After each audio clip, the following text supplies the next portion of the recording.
औज़ुबिल्लाहि बिस्मिल्लाहिर्रहमानिर्रहीम। मेरा नाम डॉक्टर वहीद हसन है।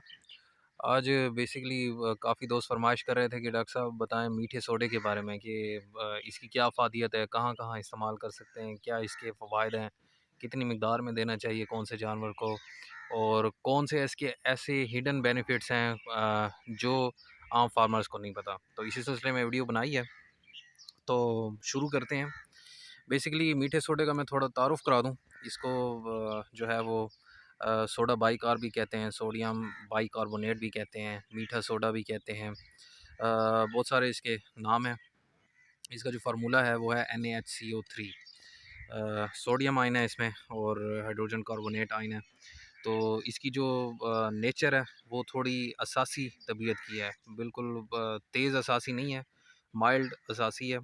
तो इसी वजह से ये एसिड्स को न्यूट्रलाइज़ करने की सलाहियत रखता है। तो अब मैं थोड़ा आपको बताता हूँ कि कहाँ-कहाँ, किस-किस सूरत में जानवरों को ये आप यूटिलाइज़ करा सकते हैं। सबसे पहला जो इसका है, क्योंकि ये असासी तबीयत का है, तो इस वजह से जो तेज़ाबी जो भी खुराक अगर जानवर ज़्यादा खा जाए या नॉर्मल रूटीन में अगर तेज़ाबी खुराक आप दे रहे हैं जानवरों को, जिस तरह ये गंदम का दलिया या मकई के दाने, ये तेज़ाबी नोयत के होते हैं, या साइलेज है वो भी तेज़ाबी, क्योंकि साइलेज की पीएच सबको पता है ये 4 से 6 के दरमियान होती है। मोस्टली जो है वो 4.5 होती है पीएच।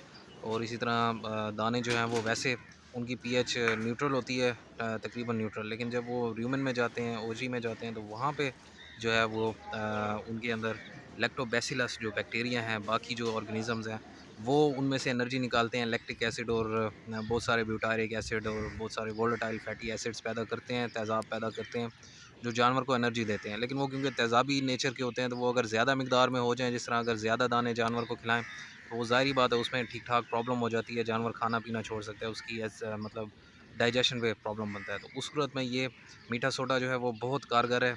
ये एसिड्स के साथ रिएक्ट करके उनको न्यूट्रलाइज़ करता है और इस तरह जो है वो हाज़मे को ख़राब होने नहीं देता। तो ये मेरी एडवाइस है कि जो भी आपके जानवर हों, ख़ास तौर पे मतलब जिनको आप साइलेज खिला रहे हैं, तो रूटीन में उनको जो है वो मीठा सोडा लाज़मी दें। या अगर किसी ने ज़्यादा दाने खा लिए हैं, जिस तरह गंदम के दाने या आटा ज़्यादा खा लिया, बाज़ औक़ात बकरियों में ये ज़्यादा इशू बनता है, क्योंकि वो जो है नहीं देखती कि कितना खाना चाहिए, बिल्कुल पेट भर के खाती हैं। अक्सर इसी तरह होता है कि फार्म्स पर कहीं पे पड़े होते हैं दाने या आटा पड़ा होता है, तो बकरियां खुद ही छूट के वो सारा खा लेती हैं। तो ऐसी सूरत में मीठे सोडे का इस्तेमाल बहुत कारगर साबित होता है अगर फ़ौरन दिया जाए। अगर आप देर करेंगे, ज़ाहिर बात है वो कंडीशन वर्स हो जाती है और फिर उसका इलाज करना नामुमकिन हो जाता है। तो मकदार अब मैं थोड़ी आपको बता देता हूँ। अगर ऐसी कंडीशन है कि एसिडिक खुराक आपने दी है, तो उसकी मकदार होती है, बड़े जानवर के लिए रूटीन में आप जो देंगे वो 100 ग्राम से 150 ग्राम के दरमियान दे सकते हैं। और ये बड़ी जो मतलब गाय भैंस है, जो छोटे जानवर हैं उनको आप जो है तकरीबन 50 ग्राम के राउंड अबाउट दे सकते हैं। ये डिपेंड करता है कि वज़न कितना है, मतलब बड़ी है, बड़ी बकरी है, उसको 50 ग्राम के नज़दीक दें। बछड़े कटड़े हैं जिनको आप मोटा करने के लिए साइलेज खिला रहे हैं या आलू वगैरह खिला रहे हैं, या अगर दाने भी आप दे रहे हैं, तो उनको भी रूटीन में ये देना ज़रूरी है। तकरीबन 70 से 100 ग्राम आप दे सकते हैं, जिसका वज़न 300 किलोग्राम या इससे नीचे है। मतलब 200 से 300 किलोग्राम के दरमियान है। तो ये इसका बहुत बड़ा फ़ायदा मैंने आपको बता दिया। नेक्स्ट इसकी इसी ख़ासियत की वजह से, क्योंकि एक तो ये न्यूट्रलाइज़ करता है, वो मैंने आपको बता दिया। असासी तबीयत का है तो एसिडिक ग़िज़ा को न्यूट्रलाइज़ करता है।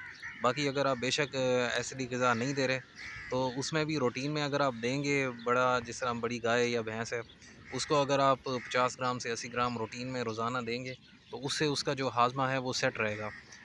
हाज़मे को भी ये इंक्रीज़ करता है, बेहतर करता है, क्योंकि इसकी स्लाइट ऐसी प्रॉपर्टीज़ हैं, ये एंटीसेप्टिक भी है। तो काफ़ी जो जरासीम है जो मतलब ज़्यादा नुकसान दे सकते हैं, तो उस सूरत में ये उनको मारने की सलाहियत रखता है, और ये इसका बहुत बड़ा फ़ायदा है।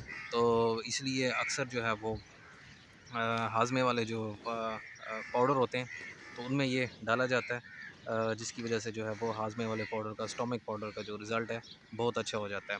तो ये हर फार्म की ज़रूरत होनी चाहिए। मैं आपको रिकमेंड करूँगा कि अगर आपके बेशक एक जानवर भी है, तो आप लाज़मी थोड़ा बहुत रखें, क्योंकि ये इतना कॉस्टली नहीं है, सस्ता पड़ता है और बवक़्त ज़रूरत जो है वो काम आता है। तो इसकी इसे हाज़मे की जो ख़ासियत है, उसी की वजह से ये दूध में भी इजाफ़ा करता है। ज़ाहिर बात है, जब जानवर का खाना पीना बेहतर होगा तो उसकी वजह से उसकी दूध की पैदावार, जो गोश्त की पैदावार है, उसमें भी इजाफ़ा होगा। और इसका इस्तेमाल है ये, क्योंकि अगर आप फ्रिज में भी रख देंगे जिस तरह है, तो फ्रिज में अगर कोई स्मेल वगैरह आ रही है तो उसको भी ख़त्म करता है। इसी तरह मैंने एक और वीडियो भी बनाई थी, उसमें भी बताया था कि जो है जो मीठा सोडा है, वो अगर आपके जानवर के दूध में स्मेल आ रही है तो उसमें भी ये इस्तेमाल हो सकता है। तो उसकी भी अलहदा वीडियो बनी हुई है, वो आप देख सकते हैं, उसका इस्तेमाल उसमें बताया हुआ है।